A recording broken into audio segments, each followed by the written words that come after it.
A few days ago, I watched the Sebecast featuring Mod Kieran, the creator of the Inferno, and he had this to say about the content.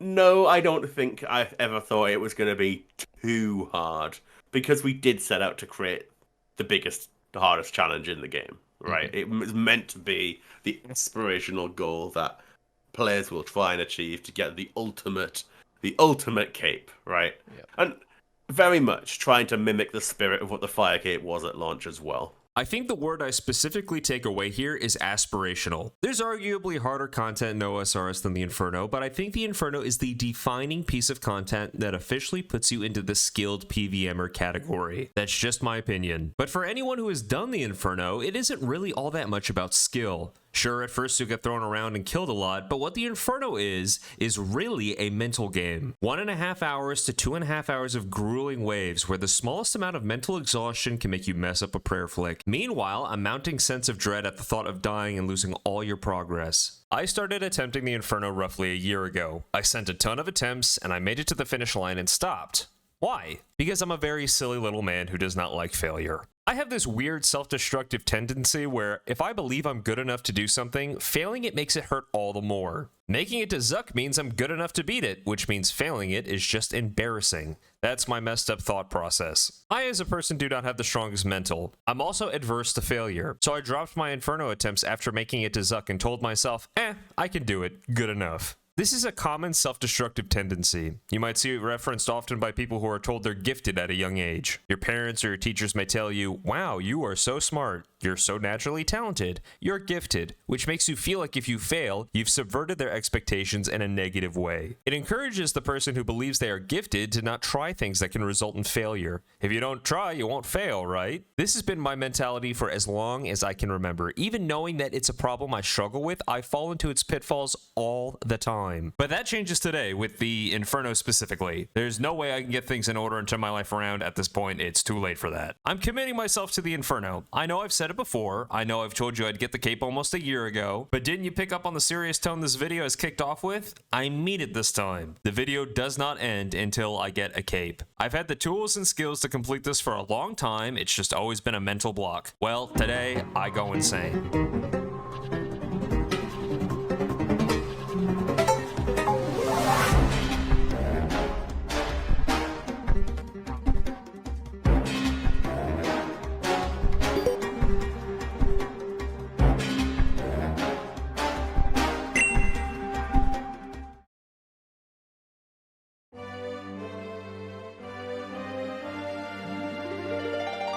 Alright, let me catch you up on how good I've gotten at the game.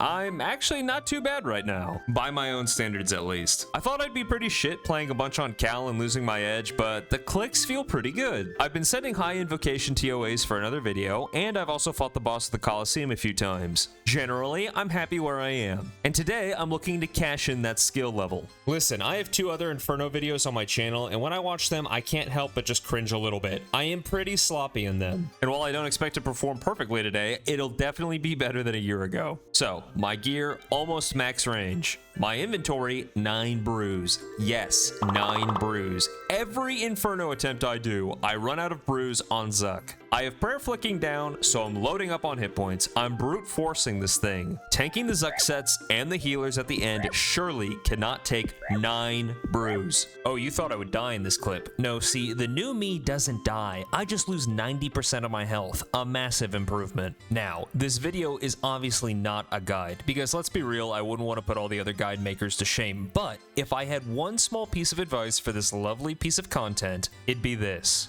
Write down the wave that killed you and write down what you did wrong. Because you did do something wrong. All the waves are solvable. They're not all easy, but they're all solvable. I have this handy little notepad I wrote down in, and wow, I have some pretty mean messages towards myself in here, which is normal, but I tried to always write down something that would be my goal for my next run. It's important for you to feel like you're improving or at least working on something, otherwise you're going to want to leave this piece of content.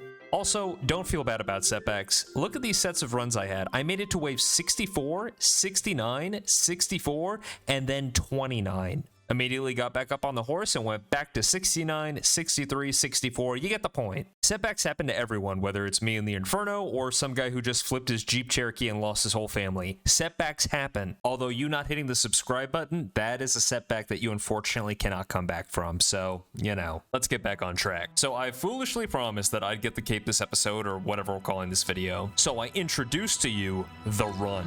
I drank 2 5-hour energies, put on some smooth jazz, went downstairs to let my girlfriend know not to disturb me. She responded as usual, screaming, "Who the hell are you? Get out of my house," blah, blah, blah. And at that point, I knew I was ready. But just because I'm ready for a 2-hour journey doesn't mean you need to be, because most of it was boring. Very boring. So let's skip to the exciting parts and see if I actually got this cape, because, as per usual with the Inferno, I really don't know how much I bite off before I chew.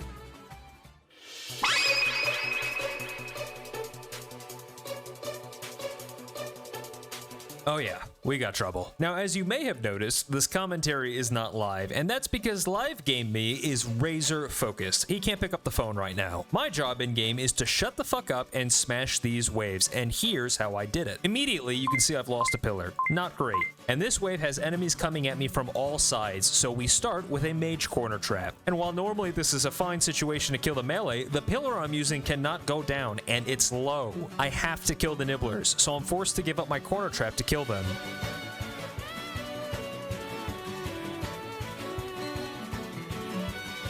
I managed to safe spot the melee, tank a few hits, and clean up the nibblers. I do take an off-prayer mage hit, but it's humble and I'm handsome, so no harm and no foul. I corner trap the melee and clean up the rest of the wave. Wave 63 is known as the most difficult wave, as it has 2 blobs, 1 melee, a ranger, and a major. However, this was a completely spooned wave. I was able to clean up the nibblers easily, only having to worry about the ranger. Afterwards, I was able to dispatch the ranger easily while the melee dug. And even if the melee dug sooner, I would have been able to off-tick hopefully, or just tank one of the 2 of them. No danger either way.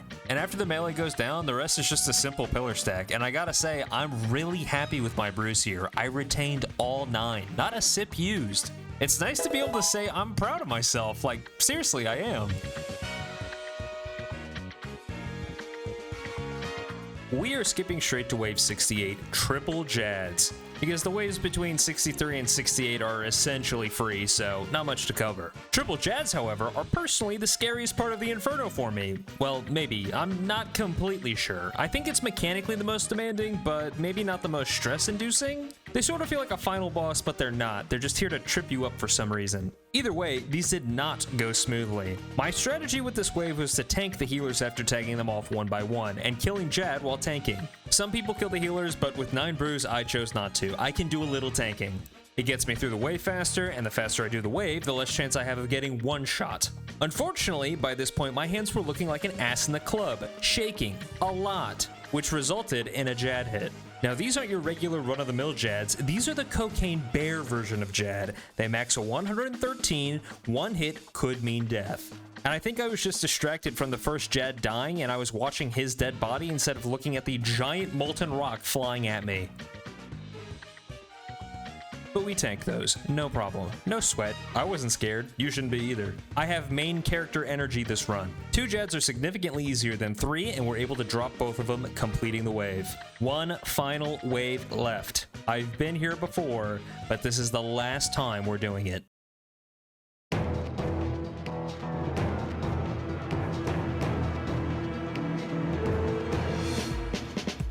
Let me set the scene. It's 5 a.m. My air conditioner is broken and I'm sweating balls. I have not yet gone to bed and I'm cracked out of my mind on adrenaline fighting Zuck yet again. I swear, my nerves get so bad in this boss fight because truthfully, I want this nightmare to be over. I decided to go in with no timers and a set plan in mind, but first things first, we need to get Zuck to 600 hit points to stop the Ranger and Major spawn timers from continuing. And during this fight, I've never had issues with moving to the next tile to stick beyond the shield, but I just keep a mental note to myself that says, he fired his projectile at the shield, it is safe to move up. Sort of like red light, green light. The first set spawns as I hit right side. This is good. It allows me to immediately start firing on the Ranger, neutralizing the threat before it can hit me if I'm on the other side of the map. We can now just pray mage and continue chipping away at Zuck. You've also probably noticed that I lost my beautiful 9 brews. Yes, I decided to brew up after the Jad hit at triples because, well, I'm not risking low HP at all right now. 6 brews should still be enough for Zuck, surely, right? We go back to chipping down Zuck to 600 health. I'd say the hits are about average, and I'm not stressing too hard all things considered. We finally crossed the threshold for 600 HP. The set timers are stopped. It's time to kill the Major and work Zuck down to 480 hit points for the Jad to spawn. Now, I have died at the Jad portion of Zuck before due to misclicking on the Jad healers, so this time, I'm taking my time, making sure my clicks are precise, which is tough because I'm shaky, but I mean, that's just part of the game. We flip our camera around for Jad, and remember that habit from earlier. If I see Zuck fire on the shield, I move to the next tile. That's it. Simple and easy not to screw up, hopefully.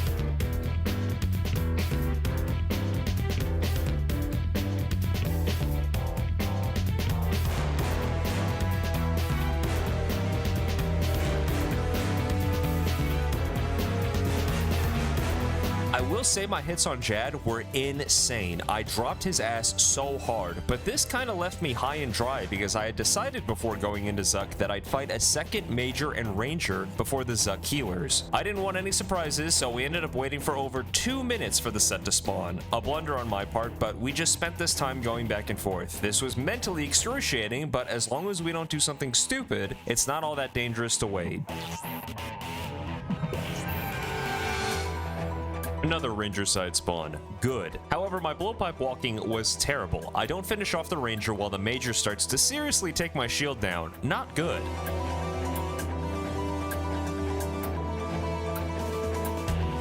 Luckily, the Ranger hits are not too bad. I tanked them pretty well. Additionally, I missed out on pumping some extra T-bow shots into the Ranger to finish him off quicker. I took a little extra damage for not doing that. A blunder, but not run-ending. Because 9 brews, baby.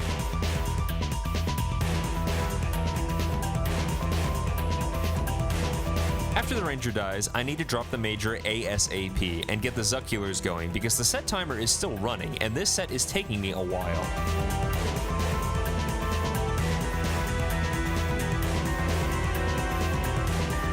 Now, you only want to send healers as a shield is moving away from the wall so you can quickly tag the healers off from healing Zuck. Also, I don't know why, but when you click a healer for the first time, your attacks automatically stop. You have to click the healer again after it's turned around. That is just janky and weird. At this point, I start doing a lot of things wrong. Attacking from dangerous tiles, using the wrong weapons at the wrong time, drinking brews, restores, and range potions out of order, or even letting my stamina get too low. I'm exhausted. This has been a 10-minute Zuck so far, but we're at the damn finish line.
I'm gonna come. Dude, let's fucking go. Oh my god.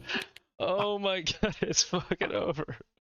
Oh my god, I finally fucking got this shit. Oh my fucking god, it's oh. done. 9 brews, baby, 9 brews. 9, you needed every single brewer. I fucking knew it. Oh dude, when I saw the third set spawn, I was like, I'm fucked. Like, holy shit.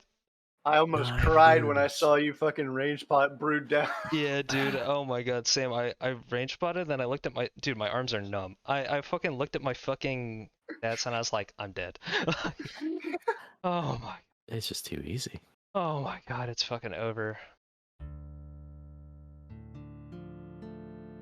Yeah, so, I mean, I did it. It wasn't clean, it wasn't easy, but damn, that feels good. I have had hundreds of comments cheering me on to do this, and many great words of advice from those comments as well. You know who you are. And I don't think I would have done this if I didn't have people who wanted to see me succeed, so I'm very lucky for that. If you found this video fun at all, please go check out my Combat Achievement Lock series. I've got theory crafting, skits, music videos, and crazy grinds in that series that I'm sure you'll like. And if you're already a subscriber, you as always have my thanks. See you on Cal in the next video.